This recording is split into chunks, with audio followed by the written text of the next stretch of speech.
تالخ کلا شم قربان مدینه څومره ښایسته د ژوند لار کلا شم قربان مدینه څومره ښایسته وړاندې کوونکی مولوي محمد یاسین فهیم شم قربان مدینه څومره ښایسته د ژوند لار شم قربان مدینه څومره ښایسته حسینه څومره ښایسته.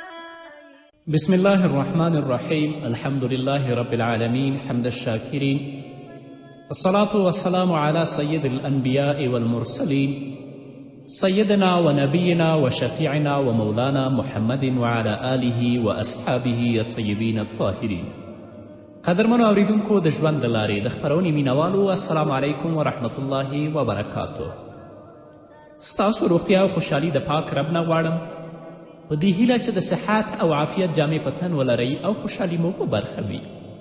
دا دی زه محمد یاسین فهیم د ژوند د لارې د خپرونې په وړاندې کولو کې ستاسو په خدمت کې یم، په دې هیله چې دا خپرونه ستاسو د پام وړ وګرځي. زموږ د نننۍ خپرونې موضوع د غم په وخت کې مخ وهل، د غم په وخت کې چیغې او سورې وهل، جامې شکول، د سر ویښتان شکول او ښیرا کول. په دې مسایلو باندې وغږیږو چې رسول الله صلی الله علیه وسلم د دوی په هکله څه ویلي او الله رب العزت انسان ته د غم په وخت کې څه توصیه کوي.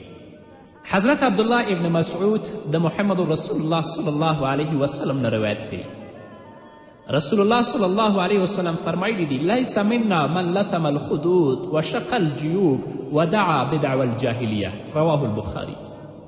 رسول الله صلی الله علیه وسلم فرمایلی دی هغه کسان زموږ د ډلې څخه نه دي چې څوک د جاهلانو په ډول د غم په وخت کې چیغې وهي او یا خپل ګریوانونه شکوي. له بده مرغه نن موږ په ځینې کورنیو کې وینو چې هلته د الله رب العزت حکم وشي د چا نه ساه واخیستلی شي، نو څوک به ویني چې خپل ګریوانونه شکوي، څوک به ویني چې خپل مخونه شکوي، او څوک به ویني چې د خپل ویښتان شکوي. او حال دا چې محمد رسول الله صلی الله علیه وسلم ویلي څوک چې د جاهلانو په ډول د غم په وخت کې چیغې وهي او یا ګریوانونه شکوي، هغه زموږ د ډلې څخه نه دی. همدارنګه حضرت ابي موسی اشعري د محمد رسول الله صلی الله علیه وسلم نه روایت کوي چې رسول الله صلی الله علیه وسلم فرمایلی: انا بریء من الصالقه والحالقه والشاقه. رسول الله صلی الله علیه وسلم فرمایي څوک چې د غم او درد په وخت کې چیغې وهي او ویښتان یا جامې شکوي، زه د هغه څخه بیزاره یم. حضرت ام عطیه رضی الله تعالی عنه فرمایي کله چې موږ محمد رسول الله صلی الله علیه وسلم سره بیعت کوه، رسول الله صلی الله علیه وسلم زموږ نه دا وعده واخیسته چې د غم او درد په وخت کې به چیغې نه وهو، سورې به نه وهو، بلکې د الله په رضا باندې د الله په حکم باندې باید انسان راضي وي او انا لله او انا الیه راجعون ووایي. حضرت ابي هریره رضی الله تعالی عنه فرمایي چې محمد رسول الله صلی الله علیه وسلم فرمایلی دي په خلکو کې دوه کفري خویونه دي. دا حدیث ده چې مسلم روایت کړ. رسول الله صلی الله علیه وسلم فرمایي چې په خلکو کې دوه کفري خویونه دي. اول خو یې دا دی چې د قوم یا نسب پیغور ورکوي یو بل ته، او بل کفري خوی دا دی چې په مړي باندې چیغې وهي، د خپل ګریوانونه شکوي. نن له بده مرغه چې دا دواړه زموږ په ټولنه کې دي، الله دې موږ ته هدایت وکړي. کله چې د چا سره شخړه راشي، بیا د هغه قوم یا د هغه نسب د هغه پلرګنۍ یادوي او ټولو ته پیغورونه ورکوي. او رسول الله دې ته کفري خوی ویلی، ځکه جاهلانو به د جاهلیت په زمانه کې دا کارونه کول. دویم دا چې کله په کمې کورنۍ کې مړی وشي چې بغیر د الله د حکم نه څوک نه مري، هلته بیا جاهلانو غوندې نارې او سورې جوړې کړي، څوک د خپل ګریوان شکوي، څوک خپل ویښتان شکوي او څوک خپل مخ شکوي. او رسول الله دې دواړو خویونو ته کفري خویونه ویلي دي. باید انسان د الله په حکم باندې راضي وي او هر حکم د الله ته غاړه کیږي. بل حدیث چې ابو سعید الخدري د محمد رسول الله نه روایت کوي، په ابو داود کې دا حدیث ذکر دی. هغه فرمایي چې رسول الله ویلي په هغې ښځې د لعنت وي چې هغه په مړي باندې جاړي او یا جړا ته غوږ نیسي. رسول الله په هغې ښځې باندې لعنت ویلی دی چې هغه په مړي باندې جاړي یا بل څوک چې ورته جاړي دا ورته غوږ نیسي او د دې جړا نه یې نه منع کوي. همدارنګه حضرت ابو موسی اشعري د محمد رسول الله صلی الله علیه وسلم نه روایت کوي چې رسول الله صلی الله علیه وسلم وفرمیل کله چې یو کس مړ شي او د هغې د کورنۍ نه یا بل څوک په هغه باندې وجړي او په هغه باندې چیغې ووهي او یا داسې وایي چې زما سرداره ته زموږ په کورنۍ کې د غره غوندې وې یا د هغه نور صفتونه شروع کړي، همدارنګه به ملائکې دې مړي ته عذاب ورکوي او ورته به وایي چې ته خو همدا قسم انسان یې. د هغه حدیث دی چې ترمذي کې مذکور دی. نو الله رب العزت دې په موږ باندې رحم وکړي.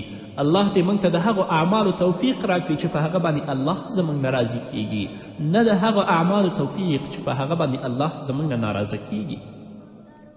همدارنګه رسول الله صلی الله علیه وسلم په بل حدیث کې فرمایي النائحة اذا لم تتب قبل موتها تقام یوم القیامة وعلیها سربال من قطران و درع من جر، رواه مسلم.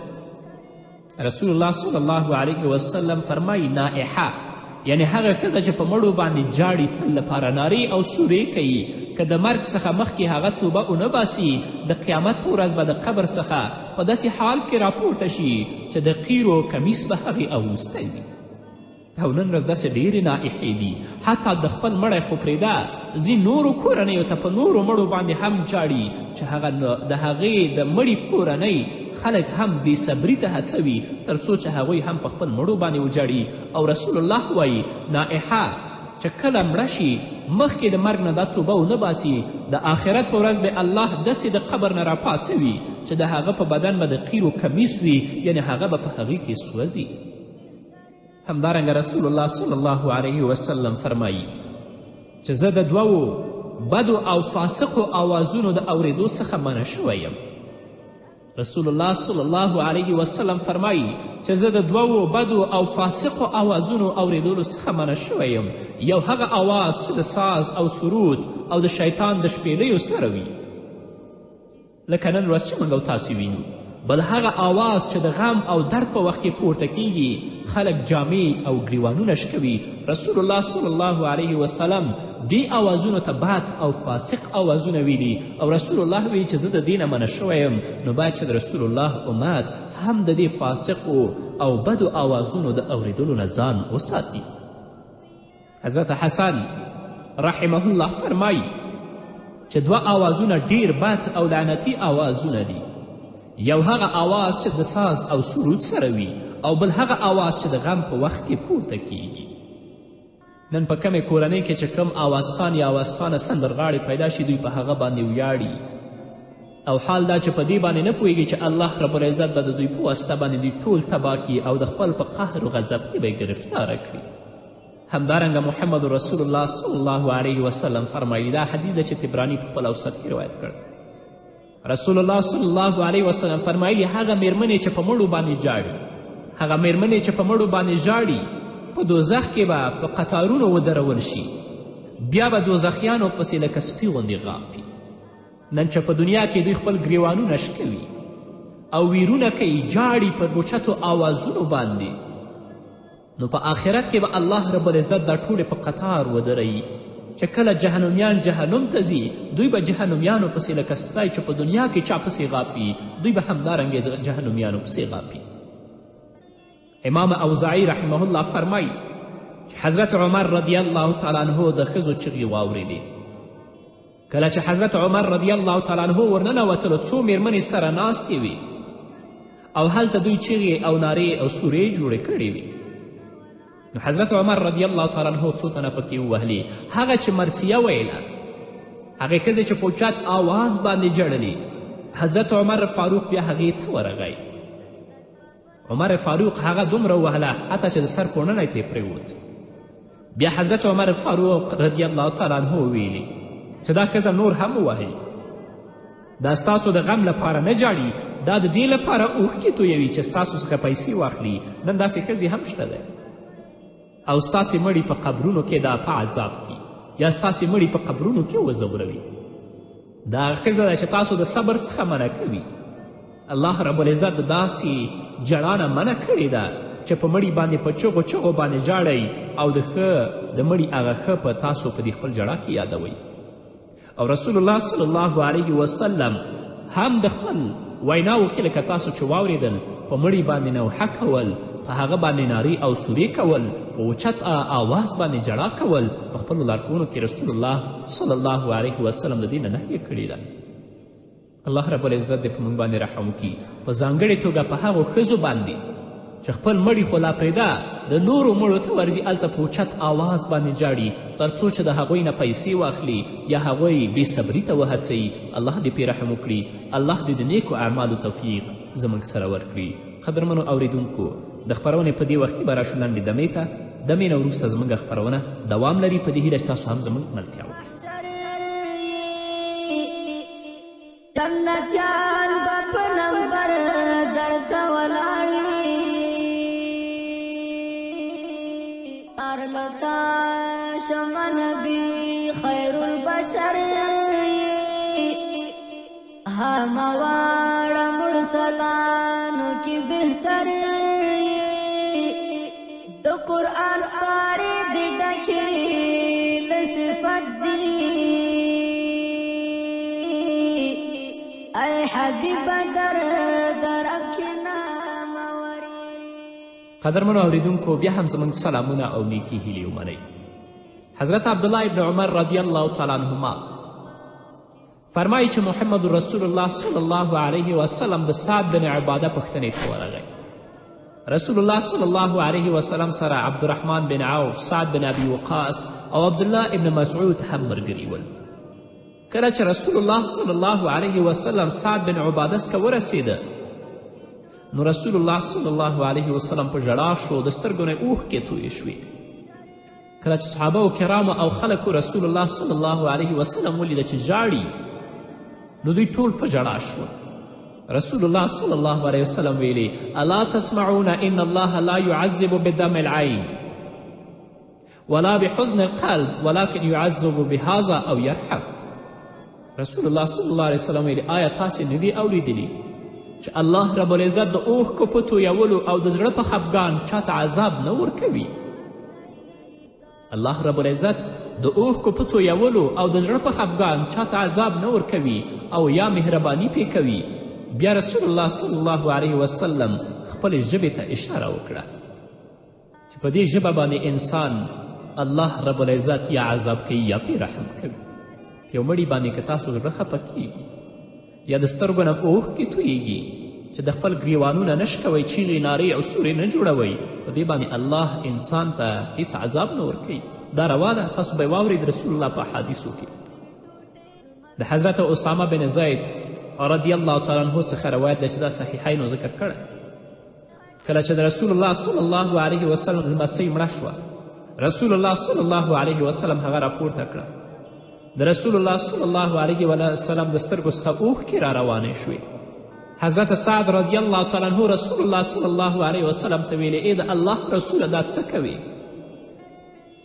رسول الله صلی الله علیه وسلم ویلې: دا رحمت دی چې الله رب العزت د خپلو بندگانو په زړونو کې اچولی دی او یقینا خدای په مهربانه بندگانو باندې رحم کوي.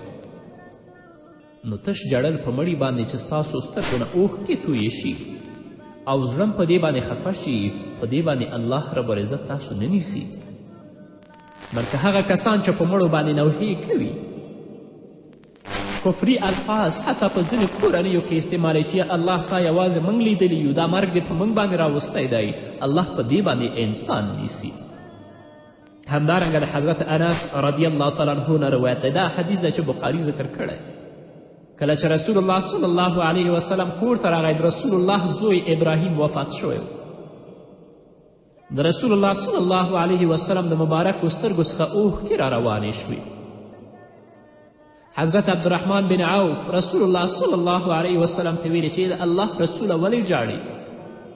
پیغمبر علیه الصلاة والسلام ورته ویلې چې یا ابن عوف انها رحمة، او بیا رسول الله ورته ویلې ان العین تدمع والقلب يحزن ولا نقول الا ما يرضى ربنا وآتنا بفراقك یا ابراهیم المحزون. ابن عوف ته رسول الله صلی الله علیه وسلم وایي چې ابن عوف دا رحمت دی د دې نه وروسته رسول الله بیا دا خبرې وکړې د سترګو څخه به اوښکې بهیږي، زړونه به خفه کیږي، هیڅ نه وایو چې الله راڅخه خوښ شي. ابراهیمه موږ ستا په جدایي خفه کیږو. دا د رسول الله صلی الله علیه وسلم وینا وه. نو تاسو هم کولی شئ چې په خپلو مړو باندې خفه شئ او د خپلو سترګو نه اوښکې تویې کړئ لکه څنګه چې محمد رسول الله صلی الله علیه وسلم کړي دي.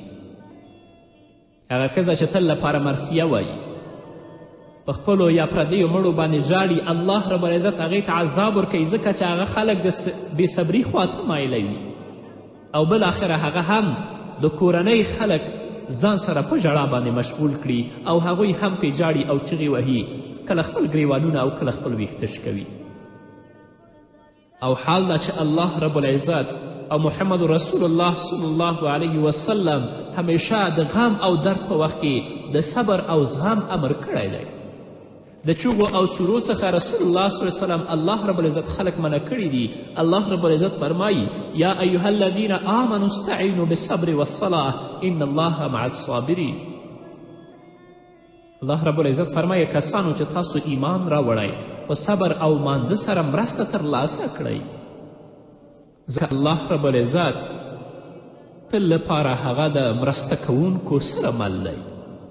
نو مرثیه کوونکي ته الله نایحې ته ځکه عذاب ورکوي چې هغه خلک بې صبرۍ طرف ته هڅوي او الله او د الله پیغمبر په هر وخت کې د غم او درد په وخت کې د صبر او زغم امر کړی او نایحه او مرثیه کوونکي خلک بې صبرۍ ته هڅوي.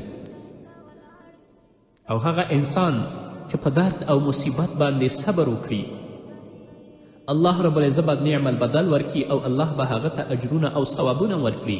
حضرت عایشه رضی الله عنها فرمایي چې محمد رسول الله ویلي ما من مصیبت یصاب بها المؤمن الا کفر الله بها عنه حتی شوکته یشاکها. رواه مسلم. که مصیبت چې یو کس ته وررسیږي الله رب العزت به بدله ورکوي ان تر دې که د چا په پښه کې ازغی لاړ که مصیبت که چاته ورسیږي د هغې په مقابل کې الله رب العزت هغه بنده د عملنامې څخه یوه ګناه لرې کوي، الله هغه ته نیکه بدله ورکوي، خو په دې شرط چې د هغه په مصیبت باندې دا صبر وکړي. رسول الله صلی الله علیه وسلم فرمایلی دي کله چې د یو کس په کور کې یو ماشوم مړ شي الله رب العزت ملائکو ته وایي چې زما د بنده هغه ماشوم او د زړه ټوټه تاسو ترې واخیستله هغه څه ویلې؟ ملایکې به ووایي چې یا الله هغه د ستا حمد و ثنا ویلې، ستا ستاینه یې وکړه او ویې ویل چې انا لله و انا الیه راجعون. په رښتیا موږ د خدای ته موږ د الله یو او موږ الله ته ورګرځېدونکي یو. الله رب العزت به ملائکو ته ووایي زما د دې بنده لپاره په جنت کې یو کور جوړ کړئ او نوم یې بیت الحمد کیږي. رسول الله صلی الله علیه وسلم په بل حدیث کې فرمایي، دا حدیث دی چې بخاري روایت کړی.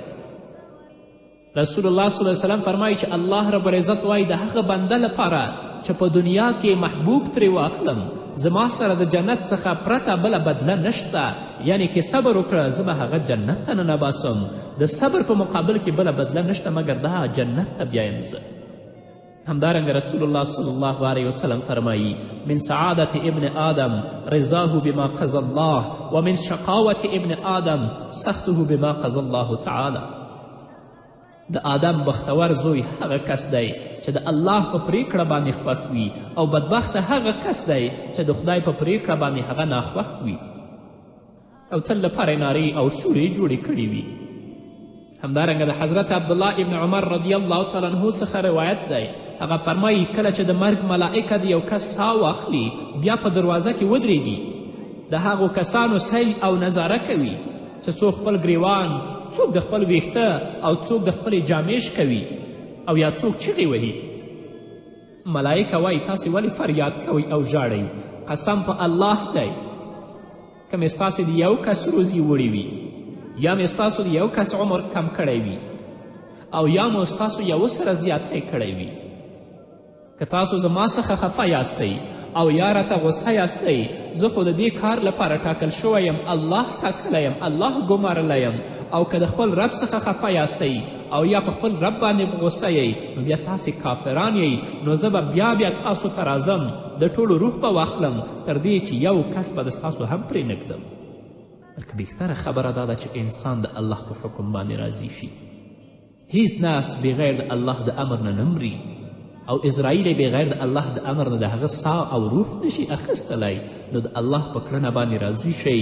بېځایه نارې، بېځایه د ګریوانونو شکول، د مخونو د ویښتونو شکول، د ویښتانو شکول دا په اسلام کې ناروا دي. رسول الله په داسې ښځو باندې لعنت ویلی. الله رب العزت دې موږ ته د نیکو اعمالو توفیق راکړي. الله دې موږ ته د هغو اعمالو توفیق راکړي چې الله پرې راضي کیږي. زموږ د دنیا او د آخرت ژوند پرې ښایسته کیږي. نه هغه اعمال چې په هغه باندې الله موږ نه په دنیا کې ناراضوي او په آخرت کې الله موږ ته عذاب راکړي.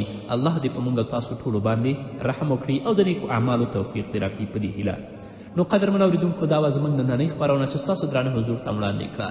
تر بلې خپرونې پورې چې زه بیا هم ستاسو درانه حضور ته راځم، تاسو ټول په پاک رب سپارم. پاتې ژوند او پاتې ورځم نیکمرغه. پاک الله مو مل شي.